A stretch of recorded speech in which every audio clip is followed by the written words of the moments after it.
Jadi untuk yang jenis putaran, jadi kita kena pasti pusat putaran terlebih dahulu. Jadi untuk pusat putaran yang diberi dalam soalan ini adalah origin, maksudnya 00. Jadi langkah yang pertama kita tentukan pusat putaran dulu, iaitu ini. Okey, yang bertanda hijau ini adalah pusat putaran. Jadi seterusnya kita kena pastikan dia ikut arah jam ke lawan jam. Jadi soalan diberi adalah clockwise. Clockwise maksudnya ikut arah jam. Jadi kita buat anak panah ke bawah. Maksudnya ikut arah jam. Kalau anti clockwise maksudnya lawan jam. Lepas tu kita kena pasti adakah dia 90 darjah ataupun 180 darjah. Jadi di sini dia adalah 180 darjah. Okey. Jadi 180 darjah di sini maksudnya dia dipusing, objek ini dipusing sebanyak 180 darjah. Jadi untuk ini macam mana kita nak lukiskan imejnya di bawah putaran 180 darjah ikut arah jana. Jadi dia sangat senang saja belajar macam ni. Anda kira contohnya ini adalah titik A kan. Jadi anda kira dia 3 petak 2. 3, 2. Jadi akan terbalikkan arah dia. Dia ke kanan, kita ke kiri. Ke kiri 3 petak. Dia ke atas 2 kan. Kita ke bawah. Ke bawah 2 petak. Jadi ini adalah A.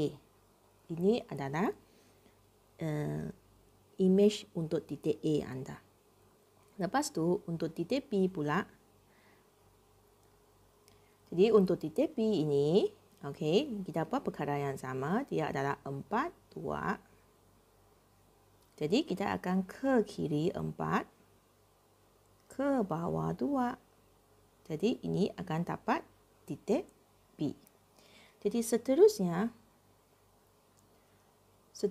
kita nak dapatkan titik C kan. Titik C. Jadi dia adalah 5 petak 3. 5, 3. Jadi 5, 3. 5, 3. Jadi inilah C kita. Jadi kalau kita dapatkan C, lebih kurang kita tahu apa bentuk rupa untuk imej dia. Jadi kita boleh lukiskan. Jadi kita boleh lukiskan dia adalah rupanya seperti ini.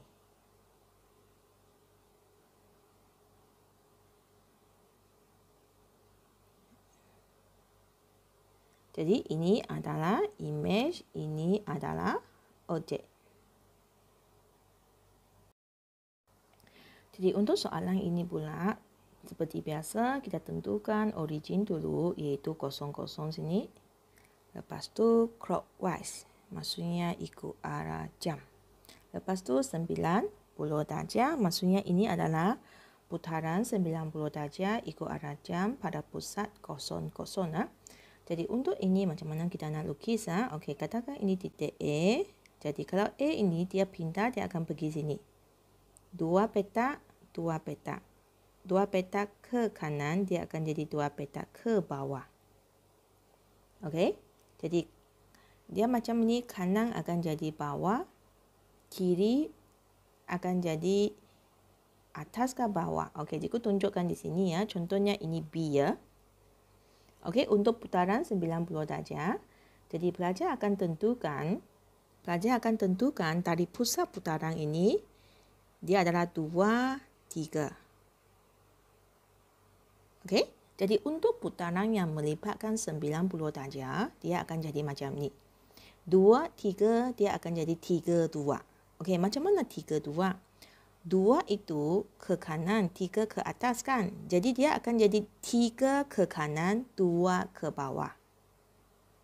Okey, jadi 3 ke kanan, 2 ke bawah. Jadi ini adalah kedudukan B dia. Okey, jadi aku tunjukkan. Okey, contohnya titik C ini.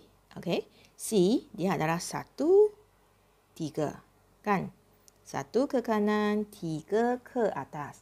Jadi untuk putaran yang 90 darjah, dia akan jadi 3 ke kanan, 1 ke bawah. Jadi maksudnya C dia akan jadi sini. 3 ke kanan, 1 ke bawah.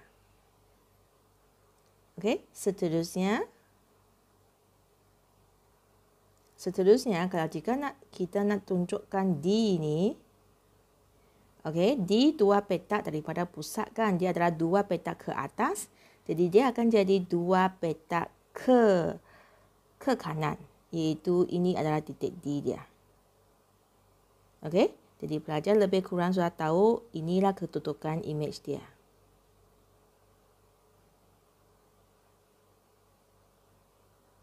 Jadi ini adalah image.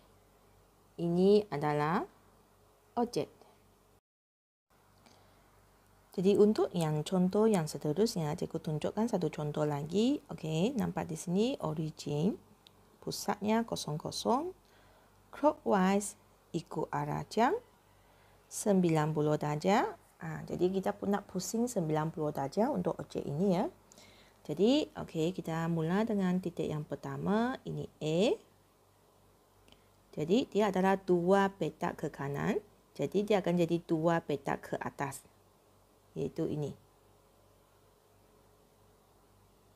Jadi, seterusnya B ini, okey, nampak kita kira dari pusat 2, 1. Okey, 2, 1. Jadi, dia akan jadi 1, 2. 1, 2.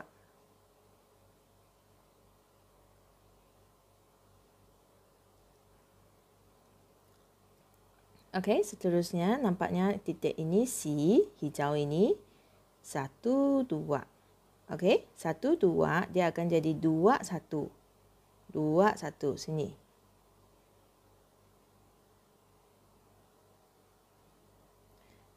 Jadi seterusnya D ini 2, 3. 2, 3, 2, 3 dia akan jadi 3, 2 ini.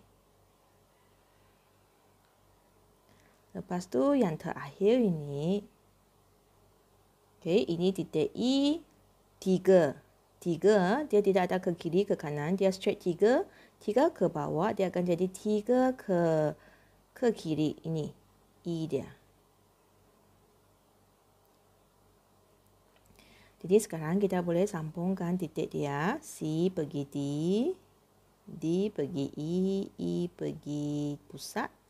Lepas tu pusat pergi A. Ya, inilah imej dia. Ini objek.